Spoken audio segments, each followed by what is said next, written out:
Fog deodorant అనేది మనం use చేసాం. సో ఇక్కడ కనుక మనం చూసుకున్నట్లయితే ఫాగ్ అనేది ఒక మంచి బిజినెస్ గేమ్ అనేది అక్కడ ప్లే చేశారు. సో ఓవరాల్గా మార్కెట్లో ఒక 20% మార్కెట్ అనేది ఆయన ఎక్వైర్ చేయడం జరిగింది. యాక్స్ని గట్టిగా బిజినెస్ కాంపిటీషన్ ఇచ్చి ఫాగ్ అనేది అక్కడ నిలిచింది అనమాట. సో ఎలాగంటే ఇప్పుడు నార్మల్గా ఇప్పుడు మార్కెట్లో ఏం నడుస్తుంది, ఇప్పుడు ఏదైతే డియోడ్రెంట్ ఏదైతే ఉందో మనం బాడీ స్ప్రే ఏదైతే యూస్ చేస్తామో సో అందులో మొత్తం అక్కడ గ్యాస్ మాత్రమే ఉండేదని చాలామంది అది నమ్ముతున్నారు. చాలా డియోడ్రెంట్స్ యాడ్స్ ఎలా ఉంటాయంటే లేడీస్ని అట్రాక్ట్ చేసేటట్టు ఉంటున్నాయి.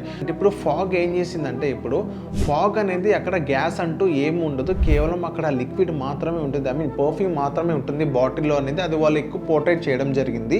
సో అందుకనే ఫాగ్ అనేది ఒక మంచి హిట్ అయింది అనమాట. సో అక్కడ వాళ్ళ యాడ్స్ కూడా మంచిగా గేమ్ ప్లే చేశారు. సో ఏం నడుస్తుంది, ఫాగ్ నడుస్తుంది ఏదో ఒక ట్యాగ్ లైన్ ఉందో సో దాన్ని వాళ్ళు ఎక్కువ పోర్ట్రేట్ చేయడం జరిగింది.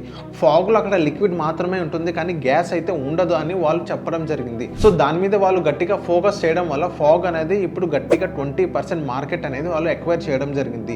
సో వాళ్ళు డిఫరెంట్ ఫ్లేవర్స్ అనేది యాడ్ చేయడం జరిగింది. డిఫరెంట్ పర్ఫ్యూమ్స్ అంటూ వాళ్ళు యాడ్ చేయడం జరిగింది. సో యాడ్ చేసిన తర్వాత వాళ్ళు గట్టిగా మార్కెట్ని కాంపిటీషన్ ఇచ్చిన తర్వాత ఇప్పుడు ఫాగ్ అనేది మొత్తం 20% మార్కెట్ని ఎక్వైర్ చేసింది. అండ్ నెక్స్ట్ మీరు ఫాగ్ యూస్ చేస్తున్నారా యూస్ చేయట్లేదని కింద కమెంట్ చేయండి.